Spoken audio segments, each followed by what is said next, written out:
Nokia magic max বেজেলেস ডিসপ্লের সঙ্গে 108 megapixel camera আইফোনের বাজার ধ্বংস করতে নতুন নীতি নোকিয়ার এই নতুন মোবাইলটি চলতি বছরই আগস্ট মাসে লঞ্চ করা হবে। মাঝখানে বেশ কয়েক বছর চুপ থাকার পর ফের পুরনো রূপে নতুন প্রযুক্তির সাথে বিশ্ববাজারে গৌরবের সাথে প্রবেশ করতে চলেছে স্মার্টফোন নির্মাণ কোম্পানি নোকিয়া। অ্যান্ড্রয়েড ফোনকে প্রাধান্য দিয়ে সম্প্রতি সবাইকে চমকে দিয়ে বিশ্ববাজারে একের পর এক চোখ ধাঁধানো স্মার্টফোন লঞ্চ করা শুরু করেছে কোম্পানিটি। সম্প্রতি আরও একটি চোখ ধাঁধানো অ্যান্ড্রয়েড মোবাইল গ্রাহকদের জন্য উপযুক্ত করেছে নোকিয়া। কোম্পানির তরফ থেকে জানানো হয়েছে 108 মেগাপিক্সেলের ক্যামেরার সাথে এই ফোনটি আইফোনের সাথে প্রতিযোগিতা করবে বিশ্ববাজারে।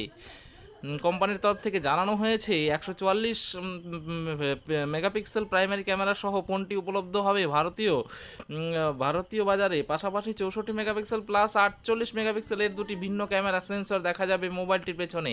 এছাড়া কোম্পানির তরফ থেকে জানানো হয়েছে সেলফি তোলার জন্য 64 মেগাপিক্সেলের দুর্দান্ত সেলফি ক্যামেরা থাকবে তাদের নতুন এই মোবাইলটিতে। যদি ফোনটির অন্যান্য বৈশিষ্ট্য সম্পর্কে বলি তবে কোম্পানির তরফ থেকে জানানো হয়েছে 8GB 12GB এবং 16GB র্যামের সাথে থাকছে 256GB এবং 512GB ইন্টারনাল স্টোরেজ উপভোগ করতে পারবেন গ্রাহকরা। পাশাপাশি তাদের নতুন এই ফোনটিতে 7950 mAh বিশাল ব্যাটারি ভান্ডার ব্যবহার করা হয়েছে। শুধু তাই নয়, বিশাল ব্যাটারি চার্জ করার জন্য 180 ওয়াটের ফাস্ট চার্জিংয়ের ব্যবস্থা রয়েছে এই ফোনটিতে।